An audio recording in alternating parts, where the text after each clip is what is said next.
Fala galera, tudo beleza? Meu nome é André, sou fã de luta livre há mais de 30 anos. No vídeo de hoje eu vou reagir aos comentários de vocês. Sim, é mais um Sincerão da galera e dessa vez nós vamos reagir sobre os shows do SmackDown do dia 15 de agosto e do Monday Night Raw do último dia 18 de agosto. Vocês colocaram seus comentários nesses shows e eu vou ter a oportunidade de falar sobre os seus comentários e tecer as minhas considerações. Então, se você quiser saber se você apareceu no nosso vídeo e quais são os meus comentários sobre os principais assuntos que aconteceram nesses dois shows, assista esse vídeo do começo até o fim, porque, como sempre, as minhas opiniões podem surpreender vocês. Mas antes, não deixe de fazer tudo aquilo que a gente pede para ajudar o nosso canal. Deixe seu like, se inscreva no canal, ative o sininho para receber as notificações dos nossos próximos vídeos, deixe seu hype e, acima de tudo, assista e maratone todos os nossos vídeos, porque isso é o que faz o YouTube continuar a divulgar o nosso canal, beleza? Então, vamos para mais um Sincerão da Galera. E nós já vamos começar de uma forma bem polêmica, né? A gente vai falar do SmackDown, que foi um show que a galera gostou mais da bagunça que a gente fez aqui, né? E resultou na presença do nosso ilustríssimo John Cena aqui no nosso set, do que o show propriamente dito. Mas o Pedro Lucas, além de não ter gostado muito do show, ele trouxe um comentário interessante. Ele disse o seguinte: é justo que nem todo show vai ser incrível, mas que show podre. E tô sentindo que a divisão de duplas vai morrer. Bom, esse é um comentário interessante porque, é, assim, a gente acabou de vir de um show que é o SummerSlam, em que a divisão de duplas do SmackDown basicamente roubou o show com aquela luta TLC, né? Foi uma luta sensacional. Só não foi a melhor luta do SummerSlam por causa do main event da noite 2 com o Cody Rhodes e o John Cena.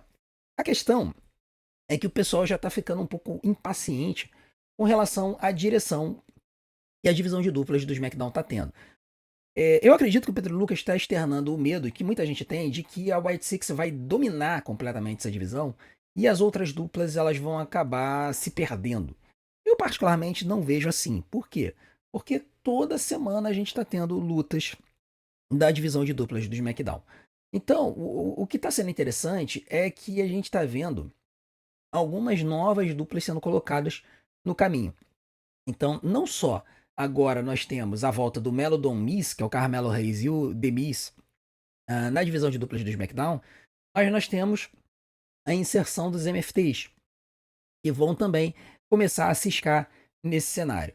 O meu medo é que a WWE, para poder empurrar essas duas novas duplas, acabem destruindo a química que foi formada com as demais duplas nessa divisão.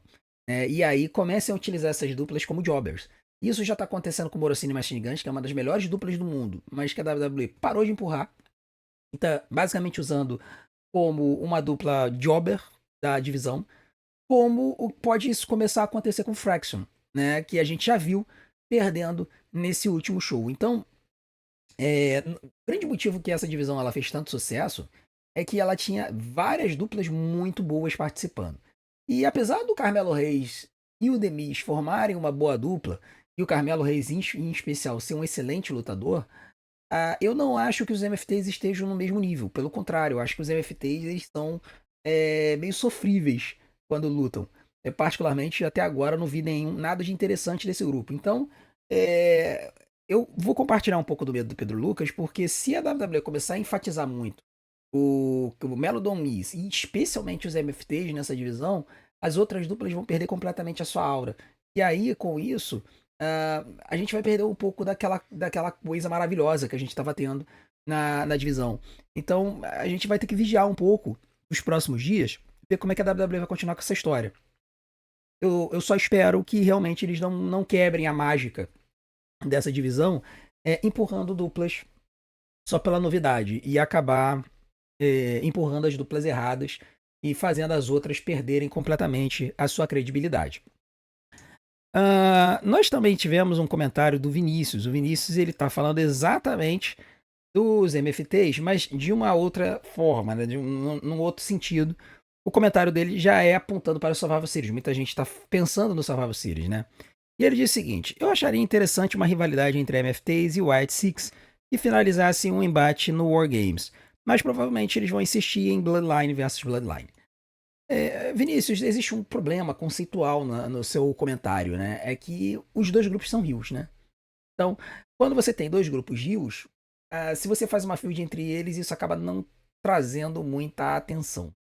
E os White Six, eles para darem certo, eles precisam ser vistos como uma força rio dominante. E os White Six, da mesma forma, precisam ser vistos, os MFTs também precisam ser vistos como uma força rio dominante. Quando você tem duas forças rios se enfrentando, o público simplesmente não liga. Ninguém escolhe lados. O que poderia acontecer seria o público escolher o lado dos White Six por conta do Bray Wyatt. Mas, sinceramente, eu acho que a WWE não vai fazer esse tipo de field por conta disso. E aí, a forma mais fácil de eles fazerem uma field que interessa ao público realmente seria novamente fazer Bloodline versus Bloodline. E aí seria os MFTs versus o grupo do Jey Uso, do Sami Zayn. Né? Então, na verdade, o Jimmy Uso, Jacob Fatu, Sami Zayn e mais alguém. Né? E aí poderia entrar o Jey Uso e o Roman Reigns. E aí fazer um time Bloodline, né, para poder enfrentar o Solo Sikoa, os MFTs. Cara, sinceramente, é capaz de acontecer isso, tá? É capaz de acontecer isso. Se acontecer vai ser interessante, mas vai ser mais do mesmo, e aí eu vou ter que me juntar à galera que fala que a WWE tá muito repetitiva ou um pouco preguiçosa, porque é aquele negócio, né? Assim, é mais fácil simplesmente você trabalhar Bloodline versus Bloodline porque você já tem a história construída há anos, né? Em vez de você trabalhar uma história interessante para o Wargames. Mas eu acho que ainda está cedo. Vamos ver o que a WWE vai aprontar. Nós temos também um comentário do Luiz Gustavo falando já sobre a questão da divisão feminina do SmackDown. Né? E ele vai dizer uma coisa bem interessante sobre essa divisão. Ele vai dizer o seguinte: o SmackDown perdeu a Naomi e não veio ninguém do Raw para reforçar. Eles vão enrolar com a Nia Jax e a Jade até a Bianca Belair, que ele chama de Bianca Reigns, né? Retornar. Brincadeira, eu sei que ela tá lesionada, mas podia trazer alguém do Raw pra isso. Já está chato Tiffany, Nia e Jade Cargill. Eu concordo. E o grande problema da divisão de duplas do SmackDown realmente é que tá com pouca diversidade. Se a gente for pro Monday Night Raw, por exemplo, a gente tem uma sequência de lutadoras que trabalham ali no main event, né? Às vezes você tem Io Sky, você tem Rhea Ripley, Stephanie Vacan, Asuka, Nick Bella. Além disso, você pode colocar tranquilamente Roxanne Perez, Raquel Rodrigues. Você pode colocar Chelsea Green, Alexa Bliss, Charlotte Flair. Toda essa galera você pode colocar no main event para trabalhar o título do Monday Night do SmackDown, né? O campeonato feminino da WWE. E não vai ter problema nenhum. O SmackDown tá só com 3 lutadoras hoje. A Tiffany Stratton, a Nia Jax e a Jade Cargill. Com a Bianca Belair correndo por fora por causa do problema de lesão dela. Então, a grande questão aqui que a gente precisa entender é que tá muito limitado. Como a Bianca Belair ainda não voltou, essa divisão do SmackDown tá muito limitada. Então, realmente, seria necessário que pelo menos 2 lutadoras do Raw ficassem no SmackDown para entrar nessa divisão. É claro que a Alexa Bliss e a Charlotte, elas estão migrando entre os shows por serem campeãs de duplas. Mas elas poderiam ser fixadas, alocadas no SmackDown e trabalharem também no main event, além de ser campeãs de duplas. Isso já foi feito no passado. Eu acho que isso ajudaria. Além disso, eu acho que um bom nome para ir para o SmackDown seria a própria Nikki Bella, porque ela tá fresquinha, ela acabou de voltar para a WWE. Então ela poderia ser alocada no SmackDown e isso ajudaria também a trazer um pouco de credibilidade pro show lá. Uma luta, por exemplo, entre Tiffany Stratton e Nikki Bella teria o mesmo potencial que, por exemplo, teve Tiffany Stratton e Trish Stratus, porque é a Tiffany contra uma lenda, né? Apesar de eu não achar a Nikki Bella essa lenda e tudo mais, mas ela tem o cartaz, ela tem o Star Power e iria ajudar a Tiffany. Então, eu acredito que a WWE precisa realmente fazer isso e precisa fazer isso para ontem. Vamos ver. Por enquanto, eu acho que a gente vai ficar nessa de Tiffany, Nia e Jade Cargill mesmo, não tem o que fazer. Agora a gente vai ter um comentário do Wrestling Moderno com relação ao Cody Rhodes. E é um comentário interessante que eu queria trazer para vocês. Ele diz o seguinte: eu gostaria de ver o Cody face agora, porém aquele face que faz de tudo para manter seu título, assim, usando em consideração de que aprendeu com o Cena que precisa fazer de tudo para continuar como campeão. É, essa é uma colocação interessante porque geralmente pareceu meio contrassenso, né? Geralmente quem faz de tudo para ser campeão é um heel, não é um face. Mas eu entendo a ideia de colocar o Corey como aquele campeão resiliente, aquele camarada que apanha mas no final das contas ele consegue vencer. Isso já está acontecendo, tá? Isso faz parte da persona do Corey. O Corey, ele é um lutador hoje que é um daqueles lutadores que mais chuta de contagens de near fall e de finalizadores. Eu acho que a grande questão aqui é que o que está faltando para o Corey é ele defender mais o seu título. Né? Mas agora a gente já está vendo eles encaminhando a luta entre o Cody Rhodes e o Drew McIntyre, que provavelmente vai acontecer no Clash in Paris. Só se tiver uma hecatombe, não vai acontecer essa luta.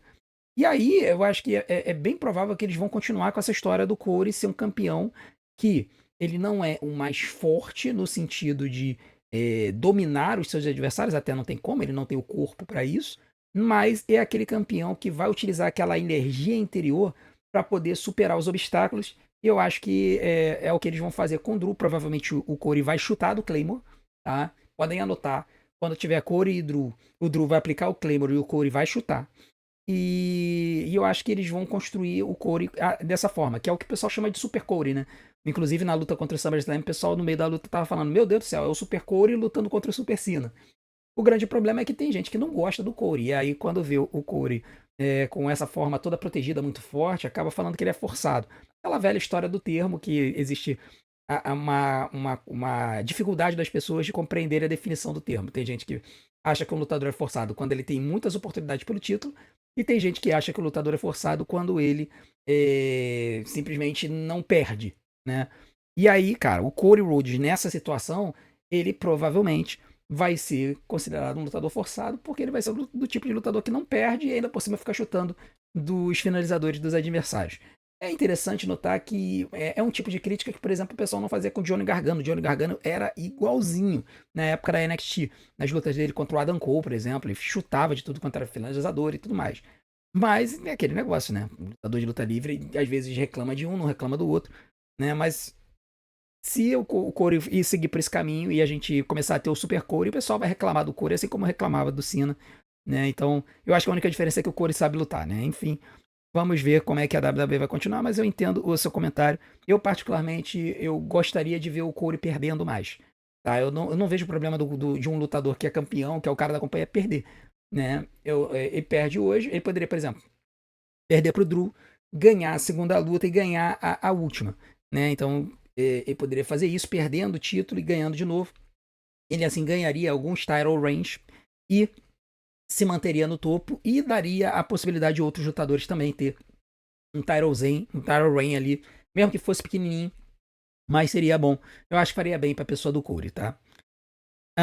Agora nós vamos ver um comentário do Gustavo Ferreira que é referente a Naomi e o Jimmy. E aí, tanto esse comentário quanto o próximo, eles vão fazer uns fantasy bookings a respeito do Campeonato Mundial Feminino. Né? Eu vou fazer o meu. Eu devo estar fazendo esse vídeo e publicando ainda essa semana. Mas eu queria trazer esses dois fantasy bookings e já adiantar alguns comentários sobre eles. O Gustavo diz o seguinte: considerando 7 semanas de gravidez, podemos dizer que o Baby Uso já tem um cash-in bem sucedido e uma defesa de título do SummerSlam em seu currículo. Que prodígio! Parabéns, Naomi e Jimmy.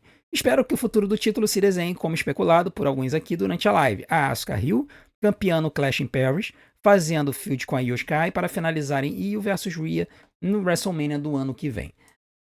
Esse eu acho que é a possibilidade mais óbvia do que a WWE pode fazer com esse título até o ano que vem. Eles já estão construindo essa rivalidade Asuka e Io Sky já há algumas semanas. Eu acredito até que a WWE já soubesse que a Naomi estava grávida, mas a Naomi esperou para poder revelar a sua gravidez. Foi muito estranho, né? A Asuka e o Sky começarem a se envolver numa confusão na semana passada, né? Justamente, na semana retrasada, no SmackDown da semana retrasada, quando teve essa confusão entre a Asuka querendo ajudar a Io Sky e a Io Sky falando que não queria aceitar essa ajuda. A grande questão aqui é que realmente eles estão apontando para esse cenário dessa rivalidade, e aí o título casa perfeitamente nessa rivalidade. Por quê? Porque muita gente ainda quer a Io Sky como campeã. A Io Sky é uma das, se não for a melhor lutadora em ringue da WWE hoje. E a Asuka, ela casa muito bem luta com a Io por causa do histórico de Joshi que elas são. Elas têm um estilo de luta parecido. Então elas iriam destruir no ringue, iriam com certeza fazer uma luta de 4 estrelas para cima. Então, aproveitando nessa situação que a Naomi teve que dropar o título, num cenário de ter que resolver isso de alguma forma, fazendo algum torneio, alguma coisa assim, a vitória da Asuka e a Asuka sendo colocada como campeã, Rio dominante, seria muito bom. Primeiro, para trazer de volta a aura da Asuka como uma força na divisão. E segundo, daria uma história para Io Sky rivalizar. Eu realmente acho que essa história da Io Sky ficar falando na cara da Rhea Ripley que a Rhea nunca vai ganhar dela, tá apontando para uma luta entre as duas na WrestleMania. E eu, novamente, não vou reclamar. Porque essas duas fizeram uma luta absurda no Evolution. E se você pega aquela luta e você leva pro WrestleMania, é coisa de main event. É papo de main event. Não da noite 2, porque com certeza vai ter uma luta do Cody Rhodes contra alguém, né? Mas eu acho que da noite 1, certamente, seria um main event, tá? E aí a grande questão é como fazer o título caminhar para Io Sky, de novo, né?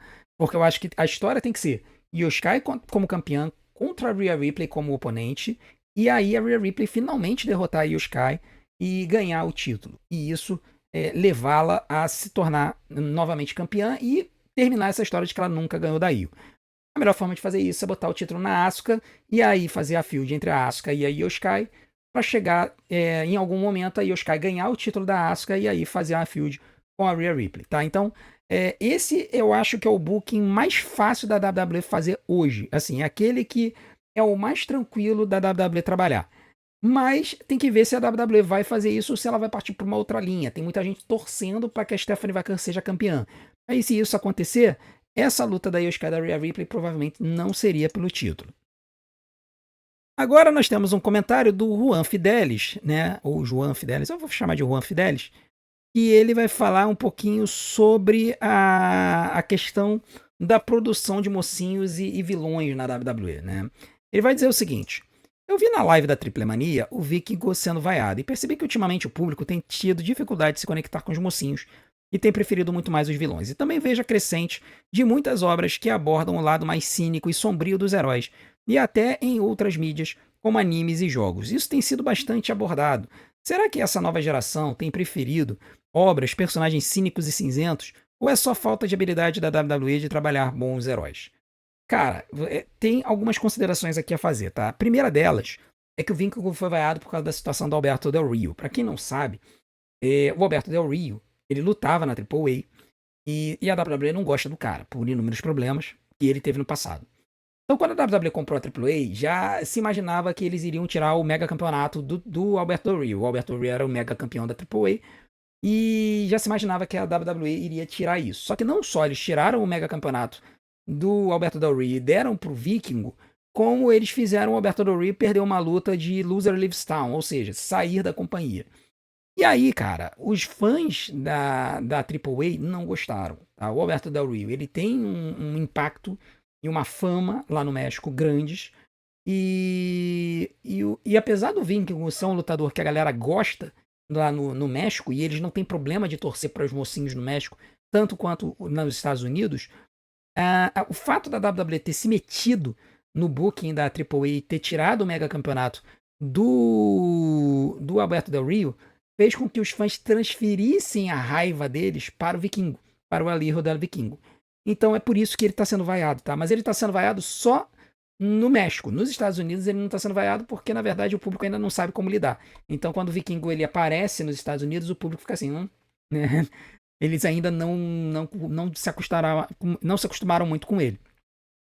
Agora, com relação a esses personagens mais cínicos e sombrios, isso não é de hoje, tá? Isso aí é uma volta da Attitude Era, onde a gente via lutadores mais twinners sendo utilizados pela WWE.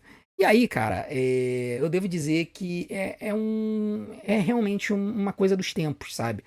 Eu acho que aquela dualidade bem extrema entre o bem e o mal, e que já deu certo no passado, e que deu muito certo na época do John Cena, mais ou menos, né? Porque assim, eram as mulheres e as crianças que torciam pelo Cena, o restante preferia escolher, por exemplo, um CM Punk. essa dualidade ela já não cola mais. Então o que você precisa fazer? Você precisa fazer mocinhos que sejam pessoas que tenham um motivo para poder estar ali à frente, lutando e conquistando a adulação do público. Então, quando você tem lutadores como o CM Punk ou como o Roman Reigns, que são lutadores que você olha assim e você fala, cara, parece mais um vilão do que qualquer coisa, se você for parar pra pensar. O fato de eles terem maior profundidade, se conectarem mais com o público, faz com que eles sejam queridos. Mas além disso, você tem o fator ringue. Se o cara tem um bom ringue, se ele tem uma boa qualidade de ringue, o povo vai gostar. Não tem jeito. E às vezes é o carisma natural do lutador. Por exemplo, o Drew McIntyre, cara, ele é naturalmente carismático. Então, se você bota ele como face, o público vai vibrar. Se você bota ele como heel, o público vai vibrar. Então, assim, eu acho que hoje aquele mocinho que apenas está ali para enfrentar o mal, enfrentar o vilão, não cola. O que você precisa é de um lutador que tenha uma profundidade, um lutador que engaje com o público, um lutador que demonstre ter algum sentimento com relação àquilo que importe a ele e que tenha uma boa qualidade no ringue. Quando você faz isso, o público vai aplaudir, tá?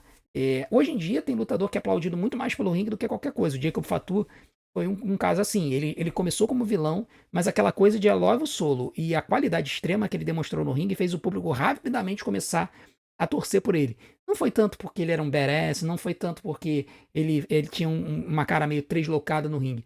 Eu acho que era muito em função da qualidade no ringue dele, porque todo mundo viu que o cara era espetacular no ringue. E esse carisma que ele tinha, com os trejeitos dele e tudo mais, fizeram o público naturalmente vibrar por ele. Então, é uma coisa um pouco mais complicada, mas sim, a gente tem visto hoje um fenômeno interessante do público partindo para lutadores mais complexos, que são mais cinzentos, e deixando um pouco de lado os lutadores mais claramente faces, como, por exemplo, o Cody Rhodes. E por fim, vamos falar um pouquinho do cenário do Campeonato Mundial Feminino, né? E aí, novamente, o Campeonato Mundial Feminino, e o Matheus vai trazer uma colocação interessante. Ele vai dizer o seguinte: o cenário do Mundial Feminino tá uma bagunça. O que eu tô vendo? Parece que a Io Sky e a Rhea Ripley serão uma dupla e vão enfrentar a Asuka e a Kairi Sane. Isso deve acontecer no curto prazo. Até podendo colocar uma Charlotte Flair e uma Alexa Bliss nessa bagunça. Sim, é capaz de elas fazerem fields pelo campeonato de duplas. Eu chuto que será esse cenário, porque não faria sentido eles darem uma teaser disso essa semana, sabendo que a Naomi não seria mais uma contender. Minha aposta é a Stephanie Vaquer, mas não ficaria surpreso se uma Bianca Belair fizesse um retorno surpresa e pegasse esse título. E Deus que me perdoe, mas tem 0,0001% de possibilidade de colocar a Lyra com esse título, aí seria para acabar com o Raw. Eu não acho que a Lyra Valkyria vai ganhar esse título agora, particularmente. Eu ainda mantenho que eu não acho que a Bianca Belair vai ganhar esse título, eu acho que a Bianca Belair vai ficar no SmackDown. A Stephanie Vaquer, pra mim, tá correndo por fora nesse título, tá? Eu acho que muita gente tá pensando na Stephanie Vaquer, mas eu acredito que esse título deve ficar entre Asuka, Rhea Ripley e Io Sky, e a Stephanie talvez entre na luta pelo título, mas eu acho que ela perde. Eu acho que a Stephanie Vaquer vai ter aquele cheiro do título esse ano, mas ela deve ganhar o título ano que vem. Se ela ganhar o título agora, aí pode ser que ela ganhe e perca rapidamente, porque eu ainda acho que o main event da WrestleMania pode ser Io Sky e Rhea Ripley. E eu acho que colocar uma triple threat com a Stephanie Vaquer da vida até seria uma luta espetacular, mas eu acho que tiraria um pouco do brilho dessa feud Io Sky e Rhea Ripley que já tá durando há muito tempo e que eu acho que a finalização perfeita seria na WrestleMania, e aí depois elas poderiam, da WWE poderia separar as duas, botar uma em cada brand, para que elas não se vissem mais por um tempo, beleza? Bom, esse foi o nosso Sincerão da Galera de hoje. Eu tive que enxugar um pouquinho as perguntas, mas não tem jeito, né? Eu acabo falando muito e ficou um vídeo com tamanho razoável. E não deixem de assistir os nossos vídeos, porque tempo de visualização é o que ajuda a alavancar o nosso canal. Eu vou deixar algumas opções aqui na tela para vocês, para que vocês possam assistir. E não deixem de dar um pulinho lá no meu canal secundário, PR André Falcão, para que vocês possam assistir conteúdos abençoadores. Vai ser um prazer ter vocês por lá. A gente se vê do outro lado. Um grande abraço. Até a próxima.